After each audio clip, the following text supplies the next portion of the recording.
নমস্কার বন্ধুরা, আমি দেবপ্রসাদ গাইন চলে এলাম সিএএ নিয়ে কিছু বিশেষ বিশেষ আলোচনা করার জন্যে। তো ইতিমধ্যে আপনাদের প্রত্যেকের নজরে এসেছে যে এই সিএএ যাতে এর গতি বৃদ্ধি হয় এবং যত সম্ভব অ্যাপ্লিকেশনের পরে যত শীঘ্র সম্ভব আমাদের যাতে হ্যারিংটা হয়ে যায় এবং হ্যারিং শেষে যাতে খুব শীঘ্র খুব তড়িঘড়ি করে আমরা সিএ এর মাধ্যমে নাগরিকত্ব সার্টিফিকেটটা পাই। তার জন্যে কেন্দ্রীয় সরকার একটি কমিটি তৈরি করেছে, এম্পাওয়ার্ড কমিটি। এই কমিটির মূল কাজ হচ্ছে যে আপনারা যে অ্যাপ্লিকেশন করলেন, করার পরে এখন শুধু ডিএলসি দেখে বলতে এইটা এই না এই, ওই না ওই। অনেকে বলতেন দাদা আমার এই জেরক্স কপিটা দিলাম নিচ্ছে না। অনেকে বলতেন যে আমার এইটা বাংলাদেশের থেকে এনেছি কিন্তু এটা নিচ্ছে না। অনেকে বলছেন যে আমার এই যে স্কুল সার্টিফিকেট দিলাম 14 আগের, এটা নিচ্ছে না। এরকম বিভিন্ন ধরনের, বা এইটা আমার পঞ্চায়েতের কাছ থেকে এই কাগজটা নেওয়া ছিল 14 সালের ভিতরে, এটা নিচ্ছে না। অনেকে বলছেন যে আমার এই যে বাড়ি এগ্রিমেন্ট করা কাগজ, এটা নিচ্ছে না। এটা তারা এই তোমার কি বলে ওটাকে, যে রেজিস্ট্রি নটারি লাগবে।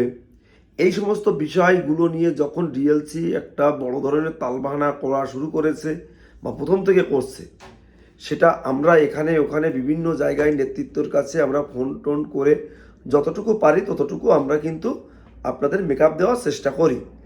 কিন্তু ইতিমধ্যে একটা জিনিস, সেটা হচ্ছে এই কমিটিটা কেন্দ্র সরকার করে দিয়েছে এম্পাওয়ার্ড কমিটি। এই কমিটি খুব দ্রুততার সহিত আপনার তথ্য যাচাই বাছাই করে আপনাকে নাগরিকত্ব প্রদান করার জন্যে, যাতে সর্বমোট সব কিছু দিয়ে 1 মাসের মধ্যে কমপ্লিট হয়, এই রকম একটি গাইডলাইন বা বাধ্যবাধকতা তাদেরকে কেন্দ্র থেকে দিয়ে দিয়েছে। এখন মূল বক্তব্য হচ্ছে যে আপনারা এই সিএএ যখন শুরু হয়েছিল তখন আপনারা অবশ্যই খেয়াল করেছিলেন যে একদল রাজনৈতিক ব্যবসায়ী যারা নিজেদের উদ্বাস্তু প্রেমী বলে প্রেমের ঢেউ উতলে দিচ্ছিল, অনেকে সিএএ এক্সপার্ট হয়ে এখানে ওখানে ঢু মেরে বেড়াচ্ছিল। এখন দেখবেন তাদেরকে আপনারা না দেখবেন সোশ্যাল মিডিয়ায়, না দেখবেন ইউটিউবে, না দেখবেন পাড়ায় গ্রামগঞ্জে গিয়ে, এখন আর কাউকে লম্বা লম্বা কথা বলতে আপনারা শুনবেন না। তার কারণ তাদের একটু দরকার ছিল পরিস্থিতিটি হওয়ার পরে কি হলো, সে বিভিন্ন রাজনৈতিক দলের নেতাদের দরজায় গিয়ে একটু ঠ্যাক দিতে লাগলো, মাথা দিয়ে বলতে লাগলো আমি বিশাল উদ্বাস্তু প্রেমী, হাজার হাজার উদ্বাস্তু আমারে তাদের নেতা বলে মনে করে, তাই তোমরা আমাকে একটু দেখো। তাই সে একটু মুখ দেখিয়ে এখন কিন্তু দেখেন ঘরের ভিতরে ঢুকে পড়েছে। আপনারা যদি ফোন করেন দেখবেন যে ফোনটা নিজেও মনে হয় রিসিভ করে না। তো যাই হোক, অনেকে দেখেছিলেন কিছু হন্দর বন্দর, তারাও বলছিল সিএ করলে এ হবে তা হবে, এ হবে না তা হবে না। কিছু বদমাইশ দেখেছিলেন না, মাঝে বেরিয়েছিল ইউটিউবে সোশ্যাল মিডিয়ায় দেখাচ্ছিল, তারা ভুলভাল প্রচার করছিল। যখন এই সিএ সার্টিফিকেটটা পাওয়ার পর মানুষ এই এসআইআরে সার্টিফিকেটটি দিয়ে তার সুফল পেয়েছে, তখন কিন্তু এই সমস্ত রাজনৈতিক দলের নেতাদের কাছে টাকা পয়সা খাওয়া কিছু উৎকোচ মানুষ, তারা কিছুদিন সিএ নিয়ে অপপ্রচার করেছিল। এখন তারা একেবারে গাদার ঘরে চলে গেছে, বুঝতে পেরেছেন? তারা খাটের নিচেই ঢুকে গেছে, তাদেরকে আর আপনি কোথাও দেখতে পারবেন না। আর আমরা কিন্তু সেই প্রথম দিন থেকেই আপনাদের জন্য প্রত্যেক দিন আমরা চলে আসি, আপনাদের কাছে আমরা হাত জোড় করে অনুরোধ করি, আপনি যদি পূর্ববঙ্গ, আপনি যদি পাকিস্তান, আপনি যদি আফগানিস্তান, এখান থেকে আপনি যদি এসে থাকেন, আপনি যদি হিন্দু, বৌদ্ধ, খ্রিস্টান, শিখ, জৈন, ফার্সি এই 6 সম্প্রদায়ের ভিতরের কোনো মানুষ হয়ে থাকেন, আপনি অবশ্যই সিএতে আবেদন করুন, আমাদের সাথে যোগাযোগ করুন, আমরা আপনাদের সার্বিক সহযোগিতা করব। তো এই সহযোগিতা করতে এসে যতটুকু দেখছি, আমি আপনাদের প্রত্যেক দিন বলছি, নিজের অসুস্থতার মধ্য দিয়েও আমি আপনাদের কিন্তু ভিডিওর মাধ্যমে নতুন নতুন টপিকগুলো আমি আপনাদের সামনে তুলে ধরি। তো আপনাদের বলি যে আপনারা কোনো প্রকারে যখন হিন্দু সার্টিফিকেটটা আনছেন, তখন আপনারা খেয়াল করবেন যে ওই সার্টিফিকেটের নিচে যে সইটা, ওটা স্ক্যান করা কি না। স্ক্যান করা থাকলে আপনারা অবশ্যই নেবেন না। দেখবেন কর্নারে একটা রেফার নাম্বার থাকে, সেই নাম্বারটা আছে কি না, আর ডান দিকে কর্নারের ডেট থাকে, সেটা আছে কি না। এইগুলো না থাকলে আপনারা নেবেন না, যত বড় মাতব্বর হোক না কেন, আর যত বড় ভাও গল্প করে আপনাকে বলুক না কেন যে আমরা অমুক মাতব্বর, আমি অমুক তমুক, আমি অমুক জায়গার থেকে দিচ্ছি, এটা ওনার নাম বললে হয়ে যাবে। আসলে হবে কিন্তু কচু। সে হতে পারে এমপি, এমএলএ, মন্ত্রী, কোনো কিছুই কিন্তু হয় না। তার কারণ স্ক্যান করা সই থাকলে ডিএলসি কিন্তু নেয় না। ডিএলসিতে আপনি জোর করে দিলেও ডিএলসি যদি পাঠিয়ে দেয়, সেন্সারের ওখান থেকে কিন্তু আপনার ফাইলটা ফেরত আসবে আসবে আসবে। এমন অনেক প্রমাণ আমার কাছে আছে যে যাদের ফাইল ফেরত এসেছে, আবার ওই সার্টিফিকেটটি হাতে সই করা সার্টিফিকেট জমা দেওয়ার পরে আবার ডিএলসি এখান থেকে পাঠিয়ে দিয়েছে। প্রয়োজনে ওদের কাছে আপনারা যাবেন না যারা ওই স্ক্যান করে করা সই দিয়ে আপনাদের দিচ্ছে, অন্য কোনো মন্দির থেকে নিয়ে আসুন, তাতেও হবে। আজকে আমি এইরকম এক ভদ্র মহিলা আমার সাথে যোগাযোগ করেছিল, সে দেখলো তার স্ক্যান করা কাগজ, সে সেই প্রতিষ্ঠানে গিয়ে যখন বলে, তখন তাদের বক্তব্য শুনুন, মাথা কার গরম না হবে। বলছে তারা, আমি একটা ফোনে অলরেডি আছি, তারে বলছে যে আপনারা আগে ডিএলসিতে যান, যদি আপনাদের ফেরত দেয় তখন দেখা যাবে। আবার বলছে যদি দেখবেন অনেক অফিসাররা ফিরে আসছে না, আপনারা আগে যান। তখন আমি বললাম ফোনটা ওনার কাছে দিন। তখন আমি বললাম যে আপনাকে এই বুদ্ধি কে দিয়েছে? 3 মাস 4 মাস পরে ডেট পড়বে, তারপরে ওখান থেকে হচ্ছে তারা ডিএলসিতে আসবে, ডিএলসি আবার বলে দেবে যে আপনার স্ক্যান করা কাগজ হচ্ছে না, আপনি ফিরে যান। এই বাদরামি ওখানে বসে করা যাবে না, মানুষকে মিসগাইড করা যাবে না। এই বাদরামি আপনাদের কে করতে বলেছে? আপনার যে নেতা হোক আর যে মাতব্বর হোক তাকে বলেন, আমার নাম দিয়ে বলেন আমি দেবপ্রসাদ গাইন বলছি। এই সমস্ত বাদরামি করা যাবে না। মানুষদের একটা সময়ের মূল্য আছে, তাদের জীবন নিয়ে সিনেমিনি খেলা যাবে না। আমাদের উদ্বাস্ত মানুষ কি মানে খেলনা নাকি যে আজকে যান, আজকে ফেরত দিলে পরের দিন আসবেন? ওখানে বসে বসে বদমাইশি করা যাবে না। এই ভাষায় কথা বলেছি এবং আমার কাছে রেকর্ডিংও করে রেখেছি, ওদের কথাবার্তাগুলো আছে আমার কাছে। আমি মিথ্যা তথ্য আমি দিচ্ছি না, মিথ্যা কথাও বলছি না, আমার কাছে রেকর্ডিং আছে।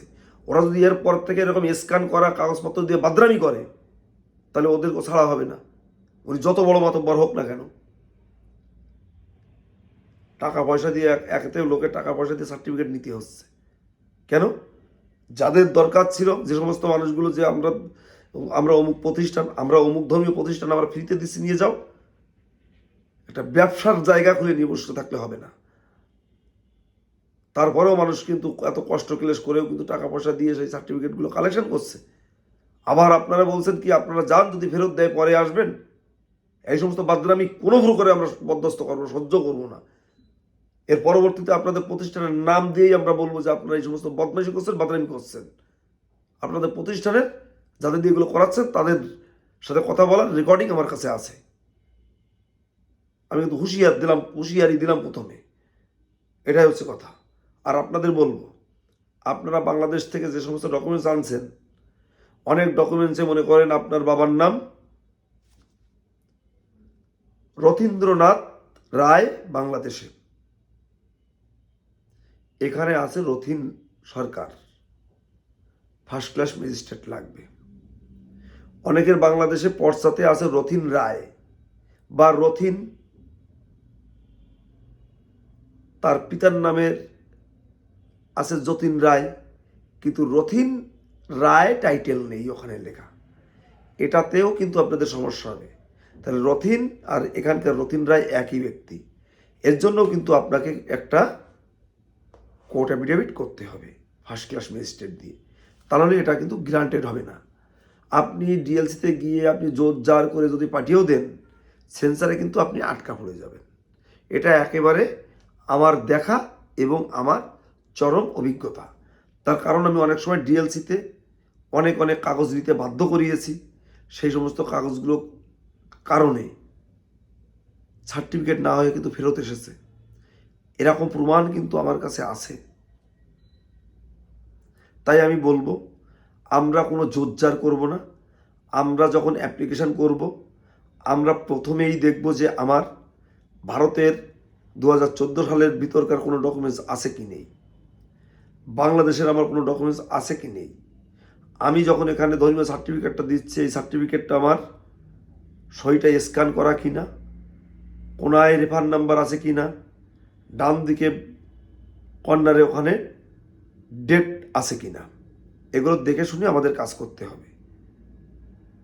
এই সিএ করতে গেলে কিন্তু আমাদের এমন কোনো কিছু শক্তপোক্ত ডকুমেন্টস লাগে না। আপনি 2014 সালের 31শে ডিসেম্বরের ভিতর ঢুকেছেন, তার একটি প্রমাণ Aadhaar card, voter card, ration card, ব্যাংকের বই, জমির দলিল, যে কোনো একটা হলে কিন্তু হয়। আর একটি ধর্মীয় সার্টিফিকেট যে কোনো মন্দির প্রতিষ্ঠানের, আর 3টে কোর্ট নটারি বাংলাদেশ থেকে আপনি আনবেন, আপনার নামের অথবা আপনার বাবার নামের অথবা আপনার ঠাকুরদাদার নামের অথবা আপনার পদ্দাদার নামের অথবা আপনার মায়ের নামের বা আপনার মায়ের বাবার নামের বা মায়ের মায়ের নামের ভোটার কার্ড, তাদের ব্যাংকের বই, তাদের জমির দলিল, তাদের জমির পর্চা, তাদের জন্ম সনদপত্র ইত্যাদি ইত্যাদি, এগুলো আপনারা নিয়ে আসবেন। অবশ্যই আপনারা সিএতে আবেদন করতে পারবেন। আর আপনাদের যদি কারো কোনো সমস্যা হয় সিএ করতে গিয়ে, অবশ্যই আমাকে ফোন দেবেন। আমার ফোন নাম্বার 9804682324। আপনারা ভুলভাল জায়গায় গিয়ে আপনারা হাত জোড় করে বলছি, আপনারা আবেদন করবেন না। করলে আপনাদের কিন্তু এই হিয়ারিং সেন্টার থেকে ফেরত যেতে হবে, তখন এর মতো কষ্ট কিন্তু আর হবে না। প্রয়োজনে এই মুহূর্তে আপনাকে সিএতে আবেদন করতে হবে না। আপনারা আগে এসে বারাসাত ডিএলসিতে দেখবেন, আপনার যার যার এলাকার ডিএলসিতে দেখবেন যে কেন কি কি কারণে এই মানুষগুলো হ্যারিং সেন্টারে গিয়ে ফিরে আসতে হচ্ছে, হ্যারিং হচ্ছে না, সেগুলো আগে আপনারা পরিলক্ষণ করুন। কারণ আমি প্রত্যেকদিন দেখি, দেখার থেকে আমার অভিজ্ঞতা, সেই অভিজ্ঞতার আলোকে বলছি। প্রথমত যারা ফেরত আসছে বেশি সংখ্যক মানুষ, যারা শুধু কম্পিউটারের বোতামগুলো টিপতে জানে, আপনাকে 2 খানা নথিপত্র কাগজের মতো ধরিয়ে দিচ্ছে, এই মানুষগুলো কিন্তু আপনাদের চরম চরম ক্ষতি করছে। আবার নতুন করে আপনাদের অ্যাপ্লিকেশন করতে হচ্ছে, অনেক সময় তারা ফোনটাও রিসিভ করছে না। আপনাদের বলবো, আপনারা আমাদের এই উত্তর 24 পরগনা, দক্ষিণ 24 পরগনা, হুগলি, হাওড়া, আপনার নদিয়া, ওয়েস্ট বেঙ্গলের ভিতর যে কোনো জেলার থেকে আপনারা ফোন করবেন, আমরা এখানে বসে আপনাদের আবেদন করে দিতে পারবো। আপনারা ভারতবর্ষের যে কোনো রাজ্য থেকে আপনারা ফোন করবেন, কীভাবে সিএ করতে হবে সার্বিক ব্যাপারটা আমরা আপনাদের দেখে দেব এবং প্রয়োজনে আমরা আপনাদের অ্যাপ্লিকেশন করে দেব। তাই বলবো, আপনারা ভুলভালভাবে, আপনারা সত্যি কথা বলছি, আপনারা আবেদন করবেন না। দরকার হয় এত তাড়াতাড়ি করার দরকার নেই, আরও কিছুদিন আপনারা ওয়েট করুন, কোনো অসুবিধা নেই। তারপরেও আপনারা আবেদন যখন করবেন, ঠিকঠাকভাবে সঠিকভাবে আপনারা আবেদনটা করুন, এটাই আমার আপনাদের কাছে অনুরোধ। দেখুন, অনেক কষ্ট করে আমরা এই দেশে এসেছি, এসে এখানে অনেক কষ্ট করে আমরা জীবন নির্বাহ করি। সারাদিন কত কাজকর্ম করতে হয়, হাড় ভাঙা খাটুনি খাটতে হয়, কত পরিশ্রম হয়। অনেকে ভাড়া বাড়ি থাকি, অনেকে লাইন পাড়ে থাকি, অনেকে আমরা একটু সাবড়া দিয়ে অন্যের জায়গায় থাকি। তাই আমি বলবো, আমরা যখন এই সিএ এর মাধ্যমে আমরা একটা নাগরিকত্ব পাওয়ার সুযোগ পেয়েছি, আমরা কারো কোনো কথা শুনবো না, না শুনে আমরা এই সিএতে আবেদন করব। আবেদন করে আমরা এই ভারতবর্ষের মহান সরকার, এই সরকার যে আমাদের একটা সুযোগ দিয়েছে, সিটিজেনশিপ অ্যামেন্ডমেন্ট অ্যাক্ট, এর মাধ্যমে নাগরিকত্ব নেওয়া যায়, এটা আপনারা ইতিমধ্যে দেখেছেন, বিভিন্ন গণমাধ্যমে দেখেছেন, পাড়ায় পাড়ায় শুনছেন। আর আমরা তো প্রত্যেক দিন আপনাদের সহযোগিতা করছি। আপনারা আমাদের সাথে যোগাযোগ করবেন। আমার ফোন নাম্বার 9804682324। তো বন্ধুরা, আমার এই প্রতিবেদন তোমরা যারা শহর বন্দর গ্রামগঞ্জে দেখো, তোমাদেরকে বলবো আমার চ্যানেলটিকে সাবস্ক্রাইব করবে এবং এটা শেয়ার করে দেশ ও দেশের বাইরের লোকের দেখার সুযোগ করে দেবে, যাতে তারা একটু উপকৃত হয়। তো তোমরা সবাই ভালো থেকো, সুস্থ থেকো। দেখা হবে আগামী দিন নতুন কোনো টপিক নিয়ে। সবাইকে আমার শ্রদ্ধের প্রণাম।